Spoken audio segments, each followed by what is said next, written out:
Oh my gosh, that was my teacher who taught me how to teach meditation. Yeah, you went back into your early young Corinne learning to meditate state of being. You were in awe and inspiration. I was so in awe. I love him so much. Like, oh my gosh, just I mean, I'm almost in tears just just like hearing and I recognize like so much that the way he thinks and stuff is like the way I think. Yeah, I know. Well, I had imagined that, if you hadn't had a conversation like that with him in many years, it's I think a good teacher represents a reference point to a certain degree of the state of being you try to manifest within yourself, right? I mean, I'm kind of failing at saying that, but he has such a peace and calm and resolve just in his demeanor, and it was kind of there the whole time, and then towards the end where he's like, "I'll let you in on a secret." It's basically a big fucking joke, you know. That that level of let it go is present in just kind of his demeanor, um, and I'm sure to a certain degree, not a certain, but like a large degree, from where you started at as a meditator to where you are now has also gotten to that point. You don't take yourself nearly as serious as I'm sure you have one day. Fucking likewise. I'm in that weird middle, transition period, watching this kind of unfold. So that must have been fun. It was just yeah, I've had a conversation with him a couple years ago for my YouTube channel, and I think there was something wrong with the audio, and that was the first time I had seen him. So in it's probably 10 years because we worked together at the Chopra Center too. So he Yeah. was my teacher that taught me how to teach meditation, which would have been back in 1995. I became a meditation teacher, I believe. So that was when I first met him at the Chopra Center in 95. And then I worked with him at the Chopra Center. We worked together Gotcha. for 2.5 years. So I knew him like between 1995 and 2002 because I think so I knew he was like my teacher. I knew him, and then I started working at the center, um, and full time. And then so anyways, we're yeah. I miss him. He's got great stories. Uh, his wisdom and his history with Deepak, that's a treasure. Yeah, and it. I felt like he never really he never really was. He never. I guess he never bought into the story of a turning point. He never said, "Well, yeah, of course that was a turning point." Now looking back, that you know changed the rest of the course of my life. But at the time, it was just the next step forward. That was, like you said, it was almost really no choice. Cornfield in Iowa or, fucking Boston. So it made sense. It it made sense to him at the time, but it was also an intuitive move, based on the curiosity. And and I just thought that's interesting because he just doesn't seem like the kind of person where he's surprised or the drama of something would catch him off guard because he just seems like, yeah, well, that was exciting and very surprising that that happened. I didn't see that coming, but I don't see anything coming, so I'm always surprised and I'm always that's the kind of the demeanor. I loved it. I mean, there were so many times where I was like, ask more, ask more, ask more, but I'm like, I'm not going to get any different answer from him. I'm not going to really. I didn't. I felt like it would have just been minutia. It would have just been. He was very acknowledging of, yeah, life is crazy. Don't get caught up in it. It's look up at the stars once in a while and don't take it so serious. Lighten up, and that kind of is a universal answer where, well, okay, so what about this problem? Well, lighten up. Well, what about this? Meditate and then lighten up. Well, what about this? Meditate and then you're gonna get the same answer, Does but that. that remind you? Oh fuck! Shut your mouth. Of course it does. Yes. Yes. The person that was saying, "Are you doing your meditation practice? Are you doing your Oh, you're not doing your meditation practice? Okay. I am, Corinne. Here's the thing. Right now, I'm identifying with not meditating, and I feel like I'm getting more out of not meditating than I would if I did. Oh, okay. Is that is that so? Is that how you're going to go through your life? Yes, of course. Mm, and that. I'm sorry I interrupted you, but it No, was just no, no, no, so. no. That's that.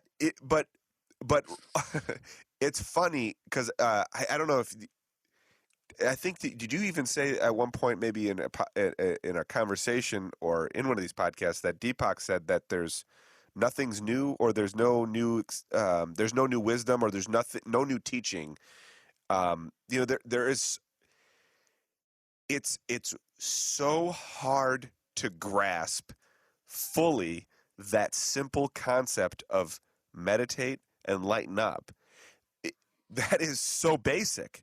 It's It's so basic. People want a complicated answer.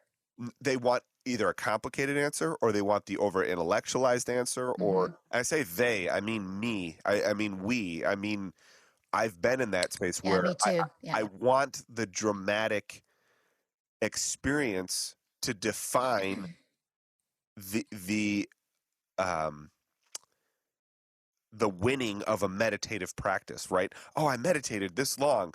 I'm going to get some big thing out of it. That's the drama of it, and it's funny how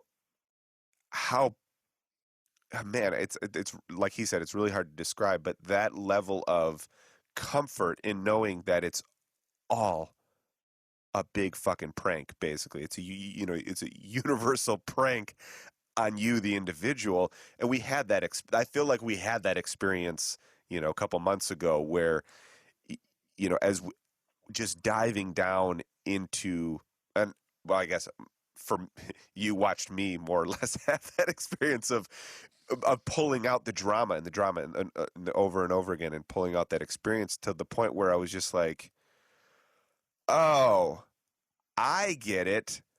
I'm the one late to my own fucking party because I'm looking for a party and there is no party. There's no drama. There's just the content peacefulness of meditation and then everything else, and I think that he echoes that ancient wisdom. He echoes that the sentiment of meditate and stop taking yourself so serious. And the consistency of that answer. And I love how you used to, long before the podcast, and and our experience a few months ago together with the mushrooms, long before that, I love how you explain your relationship with me and Ivy House and showing up. Yeah. You'd show up every couple of months, and so share that. Well, okay. So for me, there's two things that go on here. This is really I love this part because I didn't realize I never thought about it from your perspective that there's just some hippie guy that keeps showing up randomly when he is in a traumatic fucking existential crisis over and over again. For me, Ivy House has been a huge safe haven in a lot of different ways. Traveling in and out for music with the band. Having a place to stay. Of course, that's been a safe haven. But for for a spiritual growth, it has been kind of what I think he described, where in the TM meditation, there were so many people in the classes that you got exposure to all the different facets of the spiritual experiences of meditation, whether Right. you had it personally or the guy in or girl in the next room having a meditation practice was going through that. Whatever was coming out of those meditations, I felt like I've experienced at different levels at Ivy House as Ivy House changed and grew too, right? And so but yeah, I mean, you have always welcomed me. Colleen has always welcomed me, and I never really understood why. Because from my viewpoint, I kind of look at and you and I had, I guess it had been about 4 or 5 years ago. I felt like I was brought more into the friendship aspect instead of you're my teacher aspect. Right.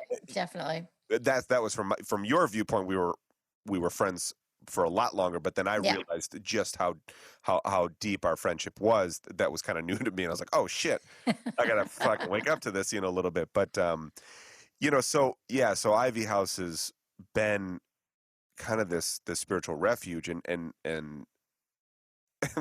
then your take on it in the trip was funny because you're just like, you're just this guy that just keeps showing up with all your stuff and your drama, and that was, and I was like, and you let me keep coming back, and that was, I think I don't know, I have my perspective on maybe what you saw.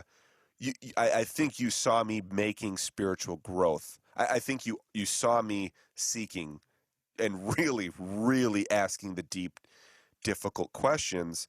And, you know, what I think the most important thing that Ivy House, but you as my teacher has given me is really a very big open space to explore the calamity of my mind in a lot of ways. And I have, and to the point where the this last realization of how much of my spiritual life was actually just my intellectualized mental life. It was a drama of my ego intertangled within that spirituality, and that's kind of how what you put it. Like, you're just like, I don't I don't have I don't have the answers. I I mean, I have, and I think that humbleness is where that wisdom comes out of. It's not about having answers. It's about having the consistency to bring awareness. That's ultimately what a great teacher does for you. They don't tell you how to live your life. They just they just keep you in check and keep you aware of your life. And that was the final straw, I think, where that was actually, that was that the same weekend we decided to do the podcast, or was that the next, like, a week or so later? I think it was, I, oh, I think it was a week later, a week later. Yeah. but it was finally just kind of like the realization of, we're all really fucking confused because we're trying to make sense of a world that doesn't really fit into that spiritual piece. That spiritual piece is, you can't really articulate the depth of. There's no dramatic answer to how to define that. It is really an air. There is a awareness of the ether that, and what a man. One thing that he said about, you know meditation brings you into the present moment, which you have echoed 100,000 times in in yoga and the yoga teacher training and all that. And but what did he said? The present moment. In the present moment, anything is possible. You are all possibilities. It. But when you look to the past, when you look to the future, that's when you start to limit the potential, because you're projecting then. And he said it way better. Obviously, he said it way better than it. But that one part of that really stuck out to me. In some of that, it's like, fuck. I didn't know what to say. I didn't know what to say after that, because I was just like, I need to go. I need to go digest that for a little while. And it's funny how you can hear that same thing over and over and over again, and then hearing it from your own different perspective,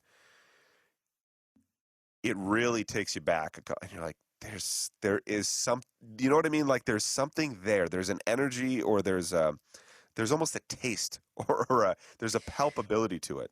Right. When you, well, it's like when you when you we can't we don't have we have our conversation. We don't have any control over how people are going to receive it, and 10 different people are going to receive and hear different things out of it. And that, that's what we do, as teachers. You can only People can only receive information from the consciousness that they're coming from. Right. Right. And that's why we receive different information. It's kind of like there's this, they say when you read a book, you only retain about 30% of it. Mm. And the second time you read the book, you retain about 50% of the book, or a movie. And then the third time you see it, you retain about 75%. And the fourth time, it's about 90%. It's like you, and so it's like when we hear, like, for instance, with Deepak Chopra, I worked with him for so many years and heard his same lectures. And like, he has these stock stories that he would tell. So does Roger. We all do. I do Or too, and you do. We have these stock stories that we tell, as for metaphors and stuff, in teaching parables. And so Deepak would have these lectures that I would hear, over a 10-year period. I heard his lectures many times, but every year I would understand more about what he was saying. yes. And now it's the same thing with Roger. It's like he's had all this wisdom that I soaked in over the years, and obviously permeated. I mean, what he was saying, I was like, everything I resonated with so much is how I think, how I say things, how I teach. How you Um, live, how you how I live and operate, right? And so it's like a steeping, this like steeped in, because knowledge is based in consciousness. So it's not necessarily that I've become a Roger parrot or a Deepak parrot, because I'm not that at all. yeah.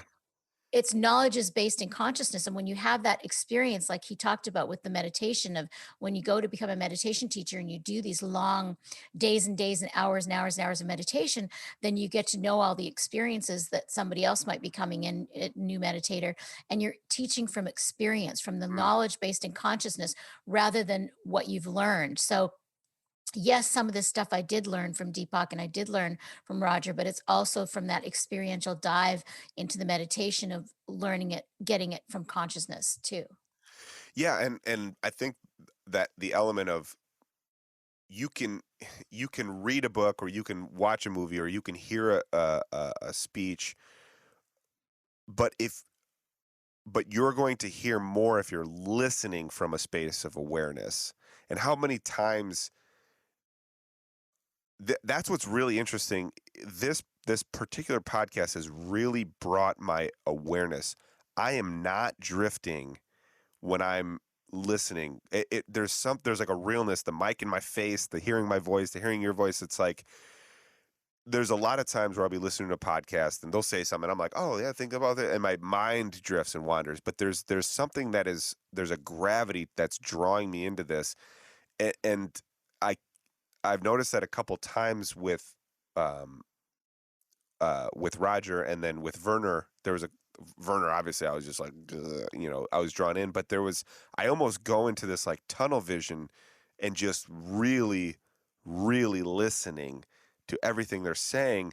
And I think that depth of awareness in my experience of listening is going to hear that same that same message differently. But even to the point of, yeah, we don't parrot our teachers, but I think there's a universal wisdom that happens. And a lot of what he's teaching and a lot of what Deepak teaches, it's not something they created. It's not knowledge or wisdom that they created by any means. And he wouldn't I don't think Roger would ever say, this is what came from me. It's almost like passing the torch of wisdom that you were able to attain through your spiritual practice. And it's almost like carrying the ancient wisdom with you, and not trying to force it into somebody or make it a dogma, but just make it available for those who are really going to listen to it. And I think it's evident, it's evident the humbleness, and obviously I'm making this drum. It's this ancient wisdom that we carry with us. We pass on it's it. I know I'm trying to make it into something more, but that is where the power really comes from, is knowing fully the wisdom, but then being totally detached to how it's received. Well, you can't control that. Yeah. You can't control when you're speaking how somebody will receive it, and you can't control when you're listening how you will receive it. The quality of your awareness and whatever you get out of it. It's, and that's what I love of the distinction you just made about listening with awareness. And I think even a more refined distinction, like I love you explained it beautifully, but a more refined distinction of that is listening without anticipating comment. Yes. Right. And that's the difference between reacting and responding. Yeah. We've taught, I really, that came in our conversation one time, and I really like that differentiation, because reacting means you already have a loaded rebuttal or comment or something from your past bias, or from whatever your agenda might be. And that the slow pace of this conversation made it really difficult, because there was a lot of times where I was like, fuck, I know it's time for somebody to talk, but I'm not ready to respond yet, because I haven't fully I haven't fully taken that. And I think I started to rush a couple of the responses to him, because I was like, oh, we can't have 5 seconds of silence in between that. It's like, fuck that.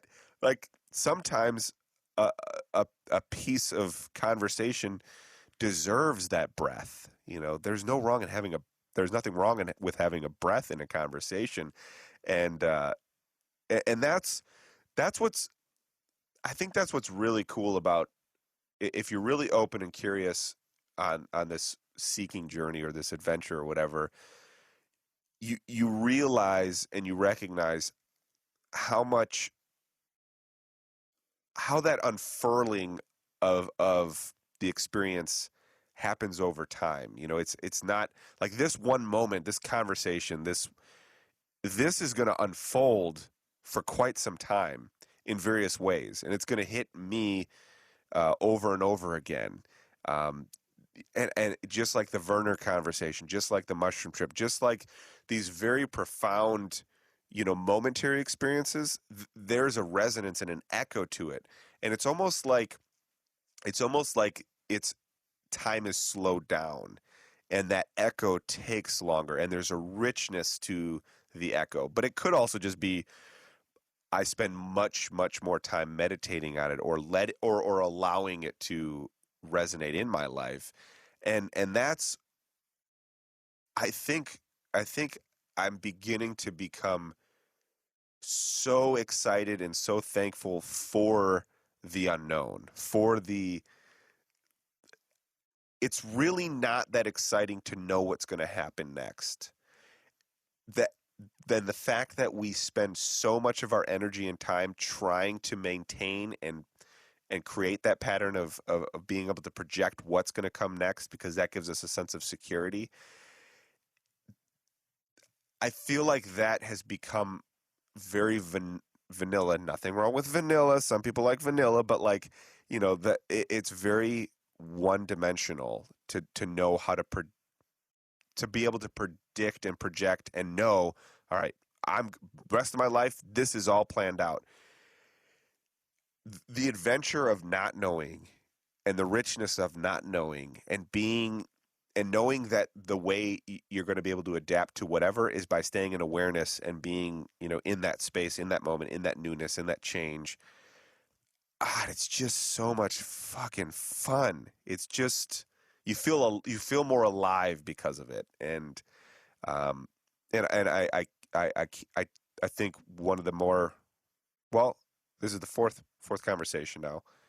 The most consistent thing in all of this is a meditation practice. Practice that keeps you aware and present to the moment that you're in right now. The adventure of the not knowing. Dude, it's fucking awesome.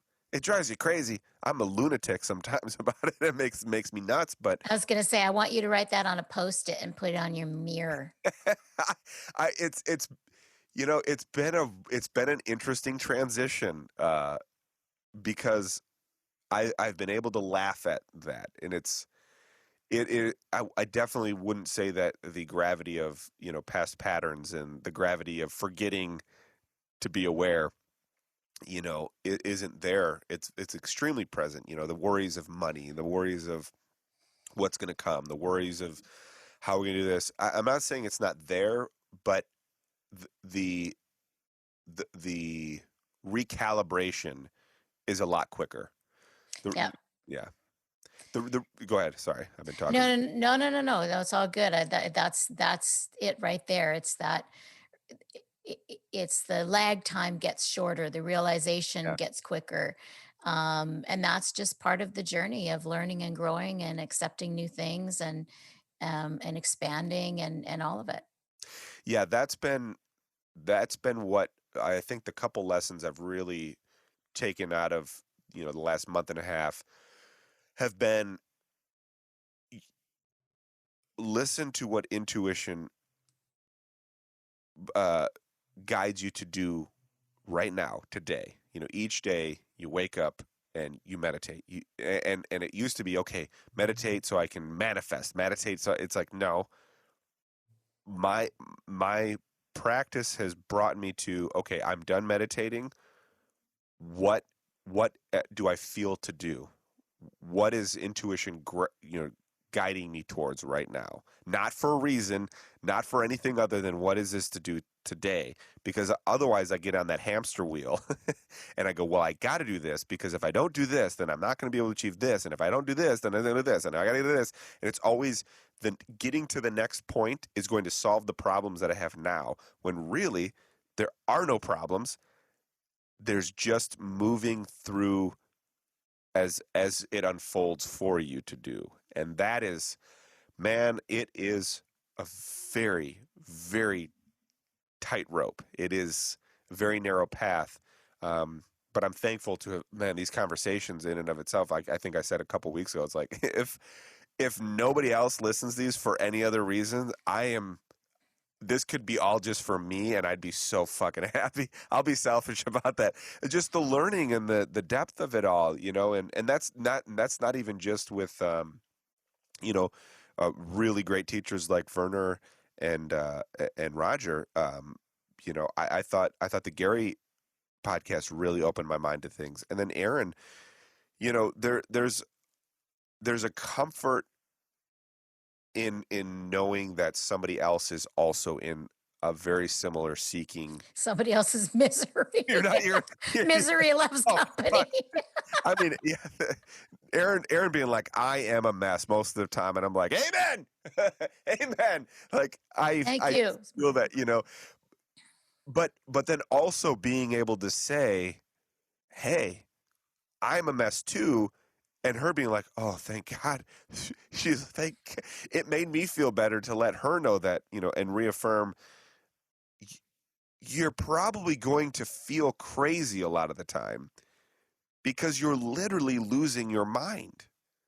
You're Literally. literally losing the mind aspect of the programming, the things that tell you what to do, because it's trying to predict the most safe and secure environment for the self-preservation of the ego.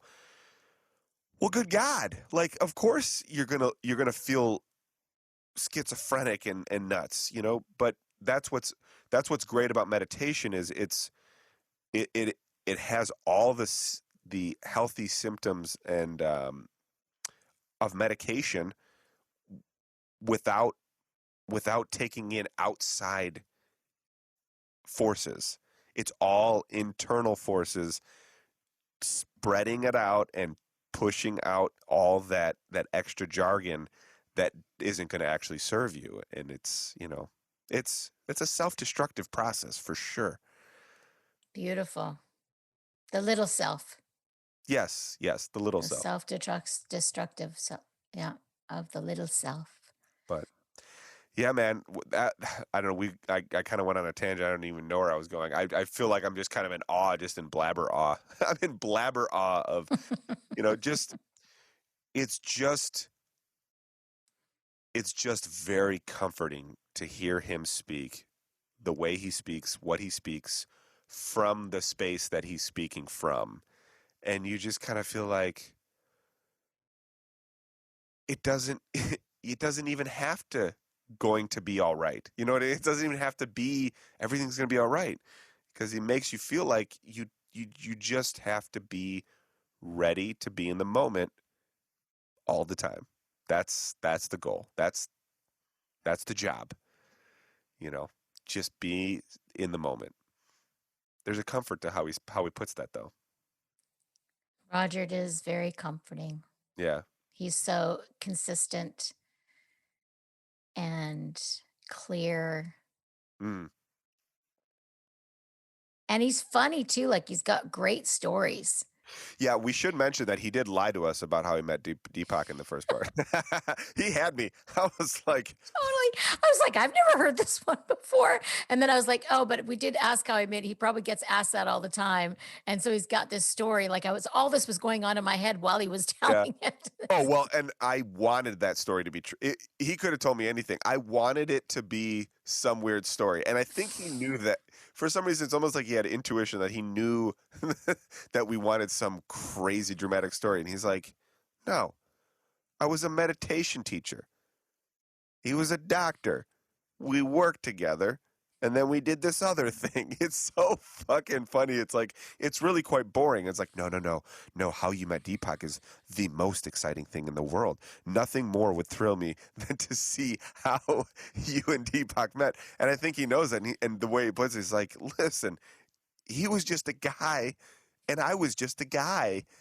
And We're a couple of cowboys. What did you we're say? We're a couple yeah, of spiritual spiritual cowboys. cowboys.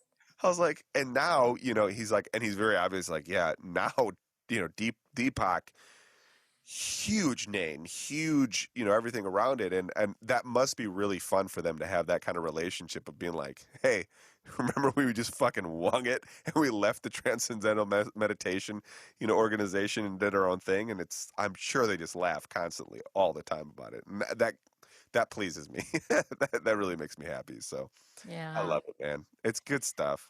I'm glad you enjoyed Roger. It was a thrill for me to have him on, and I'm glad you connected too. Oh yeah, I really do want to go have a beer with him in a bar in England. That'd be fucking cool in his hometown. That'd be magical. That would be transcendent. Winky. You can't see me. I'm winking. But yeah, man. Good. Just I feel just really at ease right now. Yeah, calm. Mm. I guess there's nothing more to say. That's how I felt the whole time. It's like yeah, I could say a lot of things, but it's it's all right there. It's all right there. So In the space, yeah, man. just listening. Mm. See you next week.